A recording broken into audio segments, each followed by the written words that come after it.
Okay, so let's face it. In today's world, building anything's secure.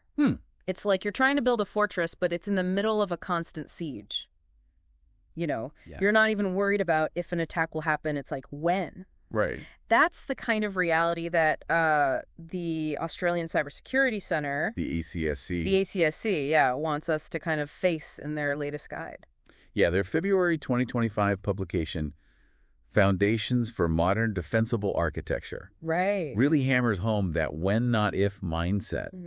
They're really arguing that traditional security just doesn't cut it anymore. Oh, yeah. I mean, between the rise of remote work and, tech evolving so quickly and all the threat actors out there constantly upping their game, it's like the ground is constantly shifting under our feet. Exactly. And that's why the ACSC is really pushing for, a fundamental shift in how we approach security, starting with two core principles. Okay. Zero trust and secure by design. Those terms get thrown around a lot. Oh, yeah. All the But I'll admit, I sometimes struggle to, explain them concisely. Well, imagine, instead of assuming that anyone inside your network is inherently trustworthy, Right. you treat everyone like a potential threat. That's basically zero trust in a nutshell. Okay. Every access request, Yeah. every device, every user gets scrutinized. So even if it's just me grabbing a file off the shared drive, Yeah. the system is still verifying, my identity. Absolutely. It's about eliminating implicit trust and continuously verifying every action, even the seemingly mundane ones. Right. And that's really how you minimize the blast radius. Okay. If something does go wrong. That makes a lot of sense. Yeah. And this ties in with that secure by design principle, right? Exactly. It's not just about bolting on security measures later. Right. It's about baking them in from the start. Precisely. Think of it like this. Would you rather build a house with really flimsy materials and then try to reinforce it later? Or construct it from the ground up with steel reinforced concrete. Right. Secure by design is like choosing the latter when Okay. it comes to software and systems. Okay. I'm starting to see how these two concepts work together to form a really strong foundation. Yeah. But how does this translate to actual practical steps? Yeah. That's where these foundations from the ACSC come in, right? Exactly. They've outlined 10 key areas to focus on. Okay. Each one is like a building block in that secure by design fortress we're constructing. I like that analogy. Yeah. So let's start with the first one. Centrally managed enterprise identities. Okay. I'm picturing some sort of master control panel for, Yeah. who gets access to what? That's a great way to visualize it. Instead of having separate siloed systems for managing user access, you have one central authority that provides a comprehensive view of every user and all their permissions.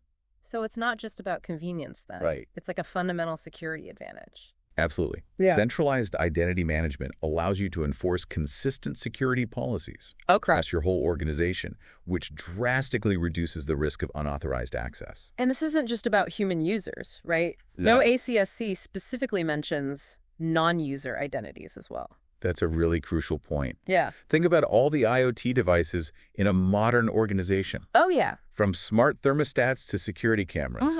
Each of those needs a secure identity and has to be managed just as meticulously as any employee's credentials. So my smart coffee maker trying to hijack the network and order 10,000 pounds of coffee beans. That's the scenario we're trying to avoid. Ignoring non-user identities is basically like leaving a side door to your fortress wide open. Oh, wow. Okay. Yeah, I'm convinced. Good. Strong centralized identity management is clearly the bedrock of this whole system. It really is.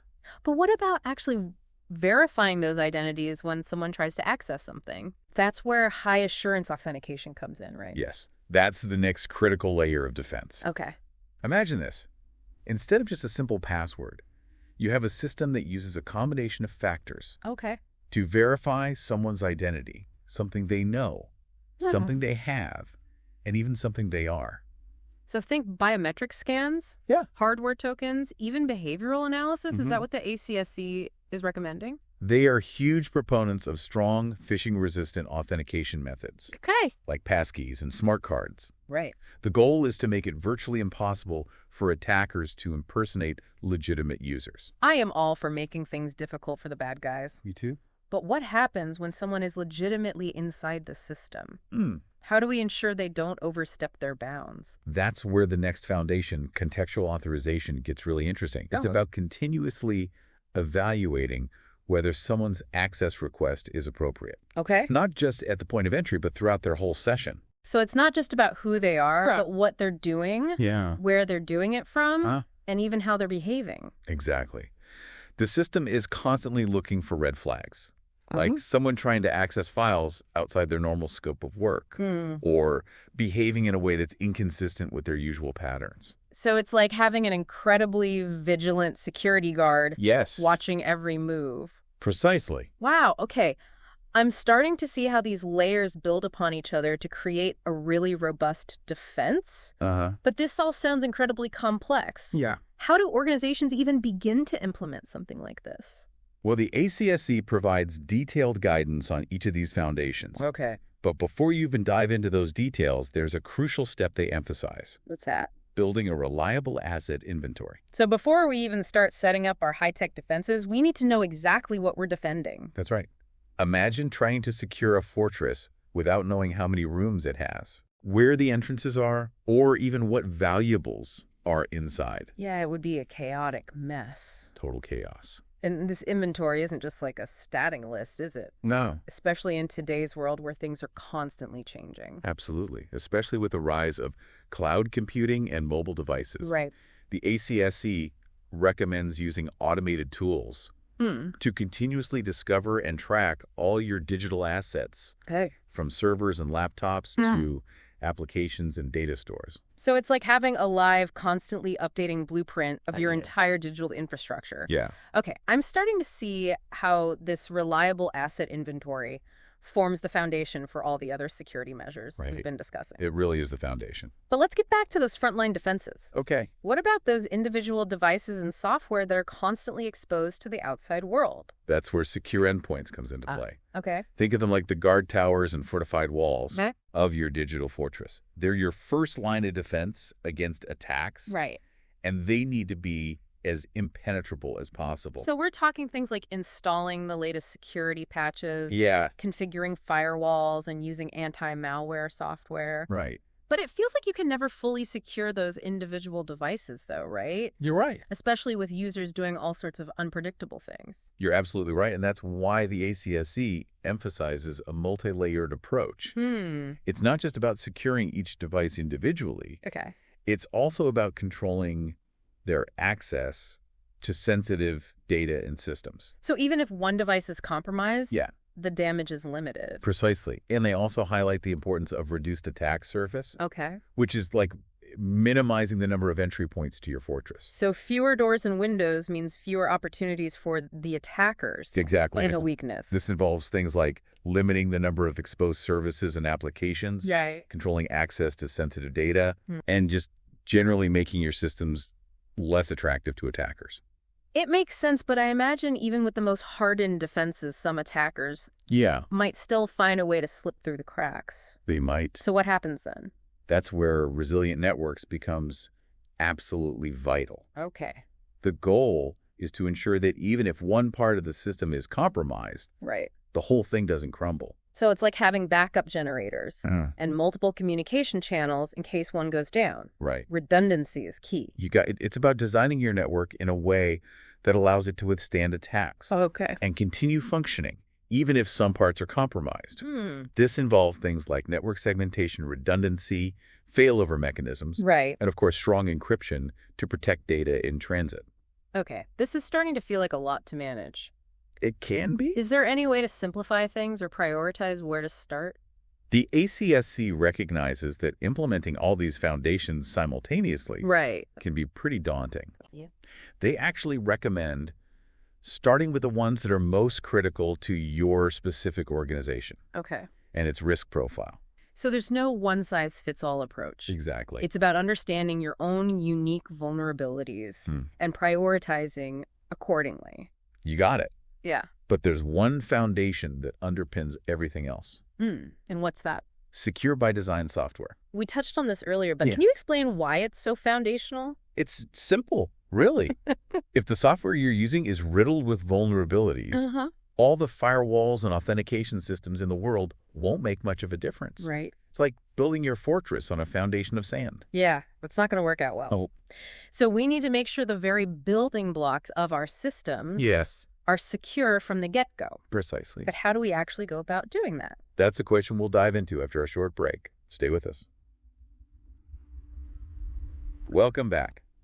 Before the break, we were really laying the groundwork for what it takes to build a truly defensible architecture. Right. In today's super complex threat landscape. We talked about that when not if mentality and dove into those like bedrock principles of zero trust and secure by design. And then we talked about how those translate into the ACSC's 10 foundations for building a robust security posture. Right. And you raised a great point before the break about how do we even ensure that the software we're using is secure from the inside out. Right. And that's where the Secure by Design software foundation really shines. It sounds almost utopian, though. Yeah. Software that's like inherently resistant to attacks. Right. But is that even achievable in the real world? You know, where software development is often a race against time and tight deadlines. It's definitely a challenge. Yeah. But the ACSC argues that it's an absolutely essential challenge to tackle. Okay. And they recommend a multi-pronged approach, starting with this concept called threat modeling. Threat modeling. Is that like those war games that generals play? Yes. Where they try to anticipate their opponent's moves. That's a great analogy. Okay. Threat modeling is all about putting yourself in the mindset of an attacker. You try to identify potential vulnerabilities in your software. Okay. And design ways to mitigate those risks before they can be exploited. So it's like preemptively patching holes Yeah. before they even exist. Exactly. And this should happen throughout the entire software development lifecycle. Wow. Okay. From the initial design phase to coding, testing, and even deployment. So the whole process. It's about integrating security into every single stage. That makes sense, but it also sounds like it could potentially slow down development cycles if you're constantly having to stop and think about all these security implications. That's a valid concern, but the ACSC argues that the time and resources invested in secure by design practices actually pay off in the long run by reducing the likelihood of costly security breaches and emergency patches later down the line. So it's a bit of a paradigm shift. It is. Prioritizing proactive security measures over reactive patching. Exactly. And threat modeling is just one piece of the puzzle. Okay. The ACSC also stresses the importance of secure coding practices. I'm guessing this goes beyond just writing clean, efficient code. It does. So what are some specific things that developers should be doing to make their code more secure? It's all about minimizing the potential for vulnerabilities. Okay. For example, they recommend using parameterized queries to prevent SQL injection attacks, validating user input to prevent cross-site scripting attacks, and encrypting sensitive data both in transit and at rest. So it's about building multiple layers of defense into the code itself, rather than just relying on external security measures. That's right. And one final point the ACSC emphasizes in this foundation is the importance of using software bills of materials, or SBOMs. We touched on this earlier, but I'm still a bit fuzzy on what SBOMs actually are and why they're so important. Think of an SBOM as a detailed ingredients list for your software. Okay. It lists all the components that went into building it, including third-party libraries and frameworks, which often come with their own set of vulnerabilities. So it's about having transparency and visibility into your entire software supply chain. Exactly. Yeah. Having an SBOM allows you to quickly identify which of your applications are affected. Right. If a vulnerability is discovered in a third-party component, this can save you a lot of time and headaches when it comes to patching and mitigating risks. Okay, I'm starting to see how all these pieces fit together to create a much more secure foundation for our systems. Yeah. But even with the most secure software in the world, things can still go wrong, right?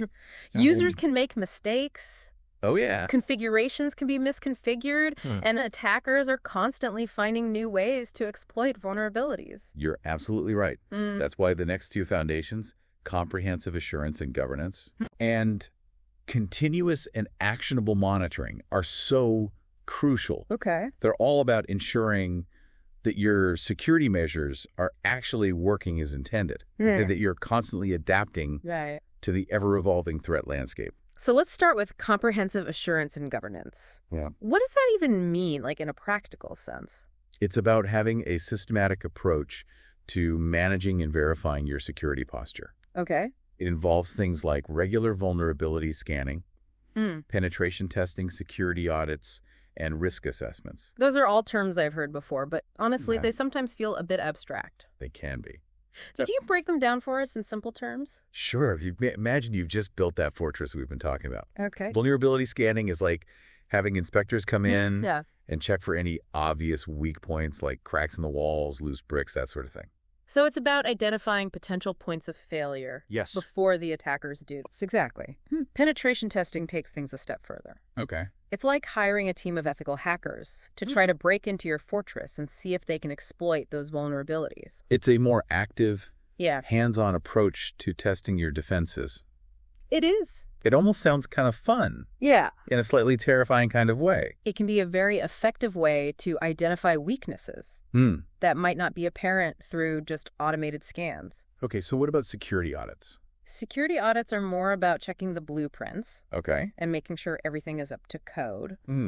Are your security policies and procedures documented? Right. Are they being followed? Okay. Are they even effective? So it's about making sure that, like, the theoretical framework is actually being implemented correctly in practice? Exactly. And finally, risk assessments are about taking a step back. Okay. And looking at the bigger picture. What are the potential threats and vulnerabilities that your organization faces? What's the likelihood of those threats materializing? Okay. And what would even be the impact if they did? It sounds like it's about making informed decisions. Yeah. About where to focus your security efforts based on the most likely and most impactful risks. Precisely. And all of these activities need to be conducted regularly and consistently. So this is an ongoing process. It is. Security is not a one-time event. Right. It's an ongoing process. That makes sense. But even with the most comprehensive assurance and governance in place, I imagine there's still a need for constant vigilance. There is. Right. And that's where continuous and actionable monitoring comes in. That's right. This foundation is about having systems in place to constantly monitor your network and systems for any signs of trouble. Right. And when trouble is detected, you need to be able to respond quickly and effectively. So we're talking about things like intrusion detection systems, security information and event management, or some systems, and even automated incident response, right? It's about moving beyond passive monitoring to proactive defense. Okay. You need systems that can not only detect threats, but also analyze them, prioritize them, and even take automated actions to contain or mitigate them. So this all sounds incredibly sophisticated. Are we talking about AI and machine learning taking over security operations? Those technologies definitely play a huge role in modern security monitoring and incident response. They can help sift through massive amounts of data, identify patterns that humans might miss, and even automate certain response actions. But I'd also imagine there's a risk of over-reliance on automation, right? Right. What if the system makes a mistake or misinterprets a threat? That's a valid concern. The ACSC stresses the importance of human oversight. In any automated security system, you need security analysts who can interpret the data, make informed decisions, and override automated actions if necessary. So it's about finding the right balance then? Between automation and human expertise. Exactly. And it's also about having a well-defined incident response plan. What does that entail? It's essentially a playbook for dealing with security incidents. Okay. It outlines who's responsible for what steps need to be taken, how communication will be handled, and so on. So it's about having a clear and rehearsed plan in place. Yeah. So that you're not scrambling to figure things out in the heat of the moment. Exactly. A well-rehearsed incident response plan can make all the difference. In minimizing the damage from a security breach. I'm starting to see how all these foundations work together. To create a truly comprehensive and robust security posture. But it also feels like a lot for organizations to wrap their heads around. It can be. So where do they even begin? That's a great question, and one we'll tackle after a short break. All right. We'll be back with more insights on how to apply these foundations to real-world security challenges. We've spent this deep dive unpacking the ACSC's foundations for modern defensible architecture. Yeah, we really have. And it's pretty clear these aren't just buzzwords. No, they're not. They represent a real shift in how we approach security. Yeah, you mentioned earlier that organizations don't need to implement all 10 foundations at once. Right. So how should they prioritize where to start? The ACSC actually recommends a risk-based approach. Okay. Start by identifying your organization's most critical assets and systems. Right. Like the crown jewels, so to speak. Yeah. What would cause the most damage if compromised? So for a hospital, it might be patient records. Exactly. For a bank, it might be financial transaction system. Precisely. Once you've identified those critical assets, you can start implementing the foundations that will most effectively protect them.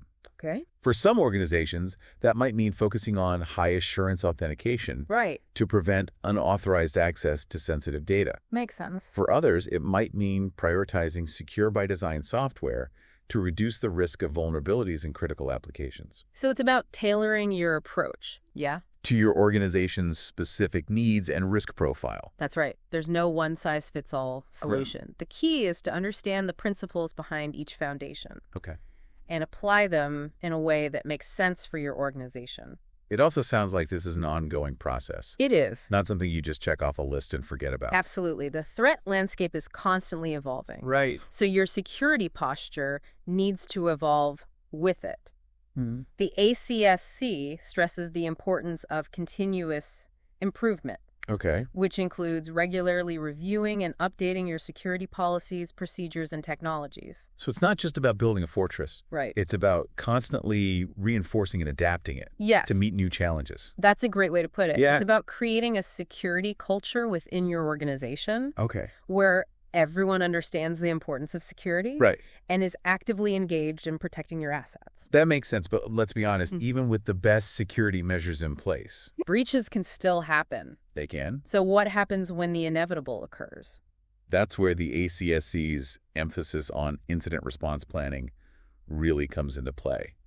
Having a well-rehearsed plan can make all the difference in minimizing the damage from a breach and recovering quickly. So it's not just about preventing attacks. It's also about knowing how to respond effectively when they do occur. Exactly. What are some key elements of a good incident response plan? The ACSC recommends a structured approach that includes steps like containment, eradication, recovery, and post-incident activity. Can you walk us through those steps briefly? Sure. Containment is all about isolating the affected systems to prevent the attack from spreading further. Makes sense. Eradication involves removing the malicious code or activity from your systems. Right. Recovery is about restoring your systems and data to their pre-breach state. Okay. And post-incident activity is about analyzing what happened, identifying lessons learned, and updating your security measures to prevent similar incidents from happening again. It sounds like a lot of work, but I imagine having a plan in place can really help organizations avoid panic. Absolutely. And make informed decisions when under pressure. The ACSC emphasizes the importance of regular testing and drills to ensure that your incident response plan is actually effective. It's like a fire drill for your IT systems. That's a great analogy. So we've covered a huge amount of ground today, from high-level principles like zero trust and secure by design to specific strategies for implementing the ACSC's 10 foundations. What's like the one key takeaway you want our listeners to walk away with? I think the most important takeaway is that building a truly defensible architecture is not a destination. It's a journey. Okay. It requires a continuous commitment to learning, adapting, and improving your security posture. It's about shifting from a reactive mindset to a proactive one. Yes. Where security is not seen as an obstacle, but as an enabler of your organization's success. And the ACSC's Foundations for Modern Defensible Architecture provides an excellent framework for embarking on that journey. And for those who want to delve deeper into the specifics, we highly recommend checking out the full guide on Cyber.gov.au. It's a fantastic resource that's packed with valuable insights and practical advice. Absolutely. And remember, the ACSC is constantly updating their guidance to reflect the latest threats and best practices. It is. So it's a great resource to bookmark and revisit regularly. Couldn't agree more. All right, well, on that note, we're going to wrap up this deep dive. Sounds good. Thanks for joining us. Thanks for having me. We hope you found this episode informative and empowering. Security can feel like a daunting challenge. For sure. But with the right approach and a commitment to continuous improvement, it's a challenge we can all meet head on.